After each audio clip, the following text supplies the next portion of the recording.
Welcome to the Philippines. A million smiles and roughly 20 typhoons a year, just to keep things interesting. It's a country where the sun shines bright, the storms hit harder, and the people somehow remain the friendliest on the planet. But there's more to this place than beaches and balut. You're about to hear some facts that'll make you question everything you thought you knew about Southeast Asia's most unpredictable archipelago. Fact number 12, the country of beauty queens. If the world had a beauty contest, the Philippines would win again and again and again. There's a reason this place is called the land of beauty queens. Filipinos have dominated international pageants for decades.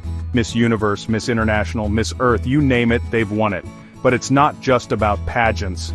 Filipino women are effortlessly beautiful with a mix of Austronesian, Spanish, and Chinese heritage that gives them some of the most striking features on the planet. And they're not just easy on the eyes. They're intelligent, ambitious, and ridiculously good at making you feel like the luckiest guy in the room. They also happen to be some of the most loyal, caring partners you'll ever meet. Family is everything here. And that means when a Filipina loves you, she really loves you. If you're looking for a relationship that feels like a rom-com, minus the bad writing, this is the place to be. Oh, and if you ever wonder why so many foreigners end up in long-term relationships with Filipinos, well, now you know. Fact number 11. The cost of living is whatever you want it to be.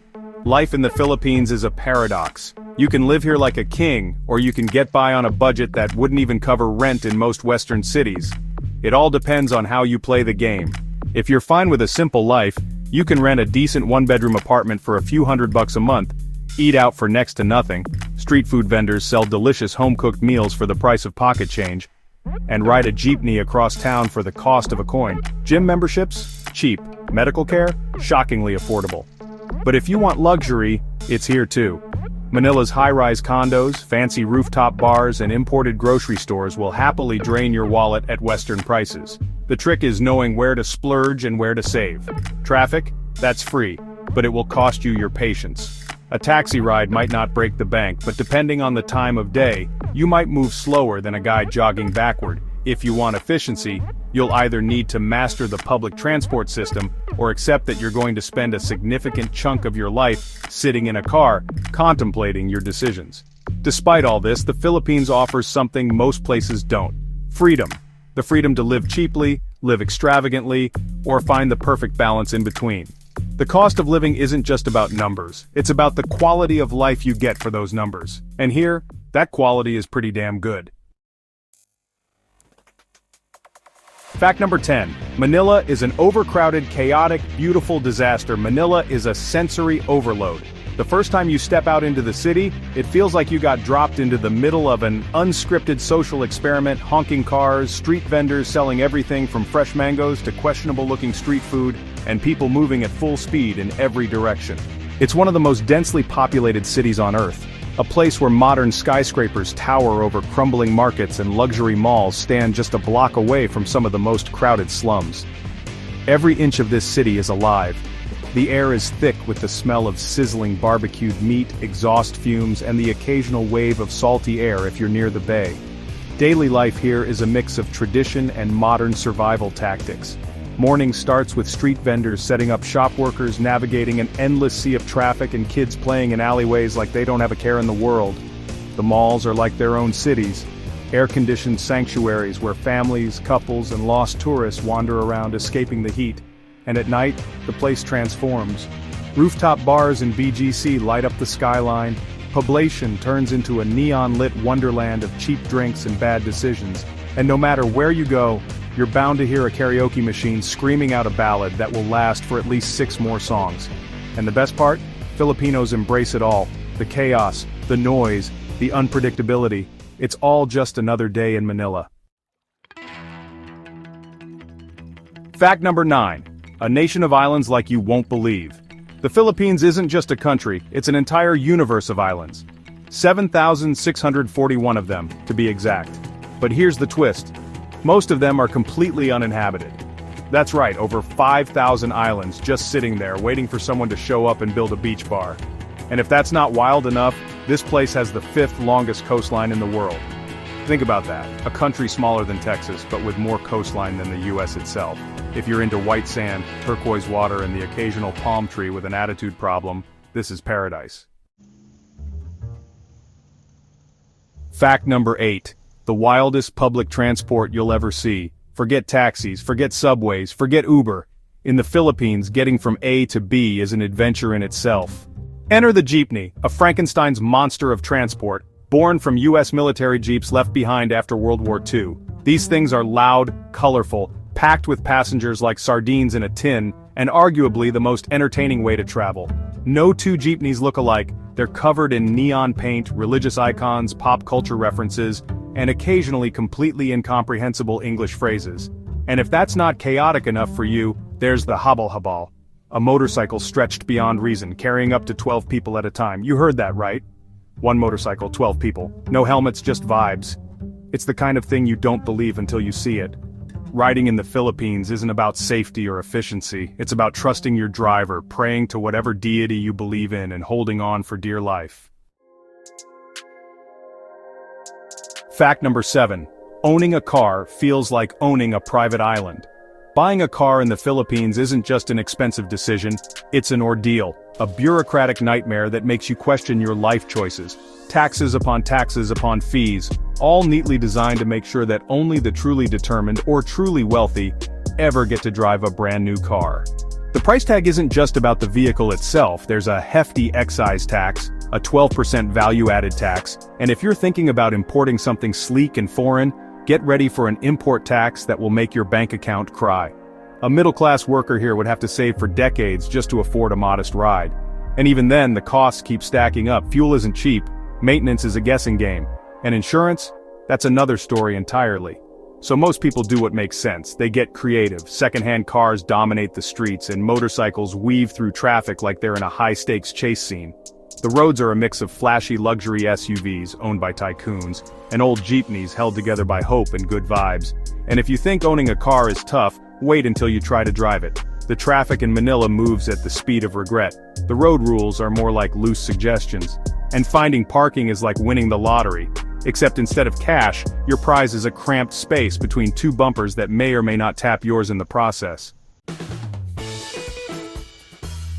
Fact number 6. The beaches here set the standard for paradise. Some countries have good beaches. The Philippines doesn't just have good beaches, it has beaches that ruin every other coastline for you. This place isn't just blessed with tropical beauty, it was absolutely spoiled. Boracay's white beach is legendary. The sand is so fine and soft it feels like walking on powdered sugar. The water is clearer than your ex's excuses, and the nightlife is a mix of relaxation and total chaos, depending on which bar you stumble into.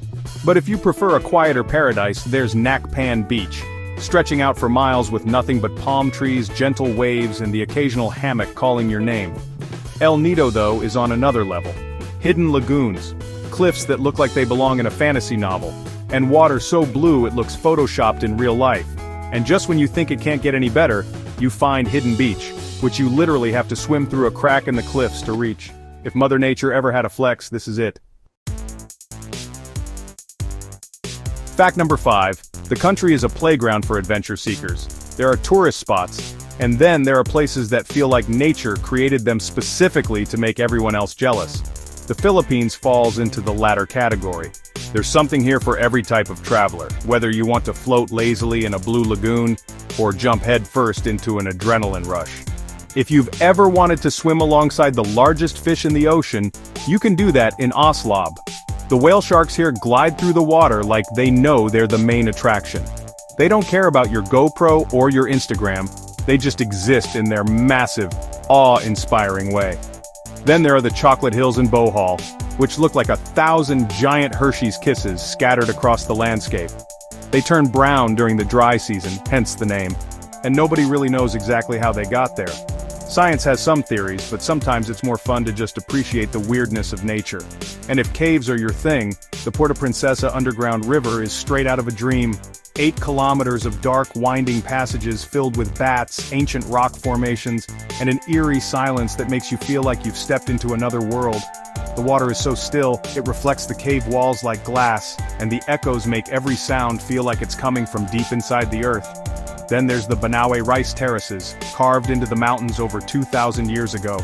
They weren't built with modern machinery, no fancy equipment, no bulldozers, just human hands, and a deep understanding of the land. They still function today, a living testament to the ingenuity of the Ifugao people. And when the mist rolls over them in the early morning, it looks like something out of a legend. And if all of that still isn't enough, there's Vegan, where Spanish colonial streets take you back in time.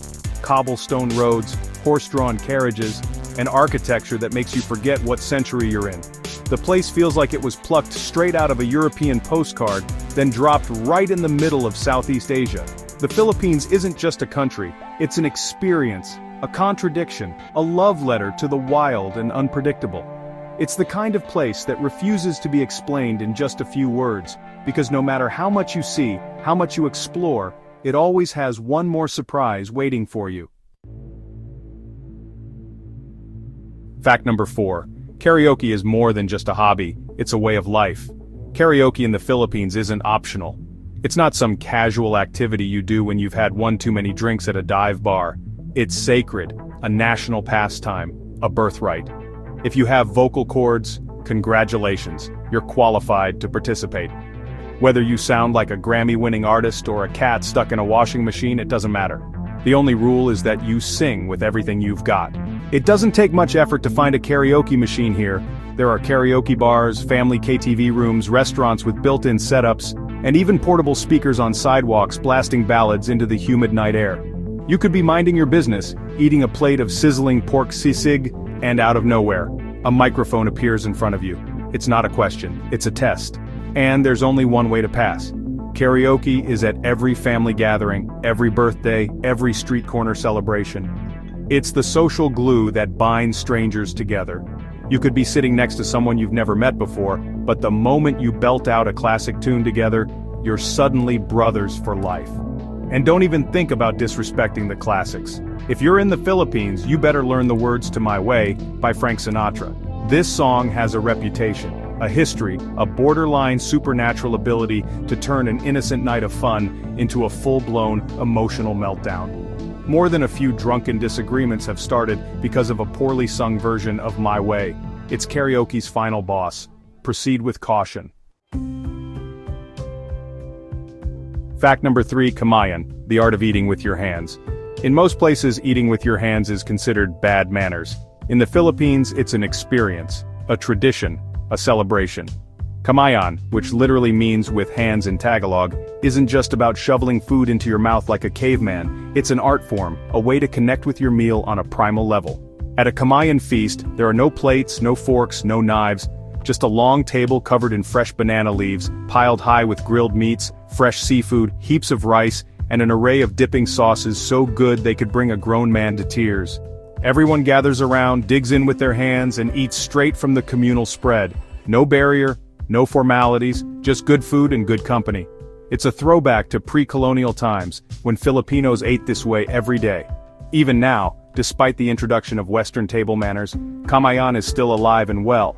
It's reserved for special occasions, family reunions, or any moment when people just want to enjoy a meal the way it was meant to be enjoyed, without unnecessary utensils getting in the way. If you ever get the chance to join a Kamayan feast, don't be shy. Roll up your sleeves, embrace the mess, and eat like you were born to do it. Just don't be the guy who double dips in the sauce.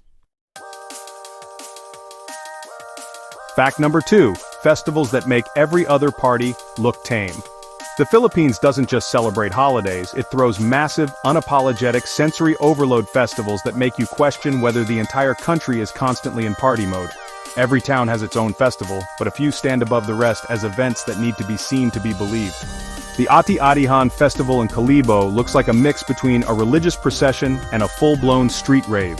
Participants paint their faces black, wear elaborate tribal costumes, and dance through the streets to the relentless pounding of drums. It started as a way to honor the Santo Niño, the child Jesus, but over time it evolved into something bigger. It's loud, it's chaotic, and it's impossible not to get swept up in the energy of it all. Then there's Sinulog in Cebu, which takes things up a notch. It's one of the biggest festivals in the country, drawing millions of people every year. There are parades, elaborate dance performances, and a never-ending supply of neon-colored costumes.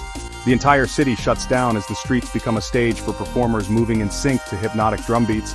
And if those aren't enough, there's Panabenga in Baguio, a flower festival so extravagant, it looks like spring exploded all over the city.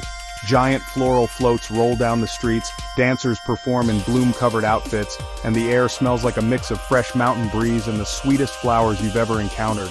These festivals aren't just about fun, they're deeply rooted in history, culture, and faith. Filipinos don't do things halfway when they celebrate. They do it with their whole hearts, their whole communities, and usually with enough energy to keep the party going for days. There's no such thing as a quiet festival in the Philippines. It's all or nothing. Music, dancing, fireworks, parades. It's sensory overload in the best possible way. If you ever find yourself in the middle of one, just go with it. Dance badly, wave at strangers, and let the celebration take over. Food here isn't just about filling your stomach. It's about sharing, laughing, eating with your hands, and taking your time. It's not a meal, it's an experience. Fact number 1. The Bajau, the ocean's nomads. The Bajau people don't just live by the ocean, they live on it. For centuries, they've existed as nomadic sea dwellers, floating between the Philippines, Malaysia, and Indonesia without claiming any one place as home. Citizenship doesn't mean much to them. The ocean is their country, and it provides everything they need. They don't just swim well, they're built for it. Their bodies have adapted to life underwater in ways that make science take a step back in disbelief. Their spleens are larger than the average person's, allowing them to store more oxygen in their blood, which means they can dive deeper and stay down longer. While most people would be gasping for air after a minute underwater, the Bajau casually hang out at the ocean floor, hunting fish and collecting sea urchins like they've got all the time in the world. They don't use fancy scuba gear, just handmade wooden goggles and sharpened spears. No oxygen tanks, no wetsuits, just lungs of steel and a lifetime of practice. They freedive up to 40 meters deep, staying underwater for minutes at a time like it's the most natural thing in the world. The ocean is their entire economy. They fish, they dive for pearls, they collect sea cucumbers to sell at markets. Many of them live in wooden stilt houses built above the waves, their boats tied up like someone else might park a car. Some don't even step foot on land for weeks, floating from one fishing ground to the next. Despite their legendary status as sea people, the modern world hasn't exactly been kind to them. Without citizenship, they don't have legal protections, healthcare, or education. Governments don't know what to do with them. But even with the pressures of modern society creeping in, they continue to live life on their terms. The ocean is their home, and they wouldn't have it any other way. We've just explored 12 unique and fascinating facts about the Philippines together. Hopefully, this gave you a fresh perspective on the country. Don't forget to follow our channel, and share the video to support us. See you in the next one.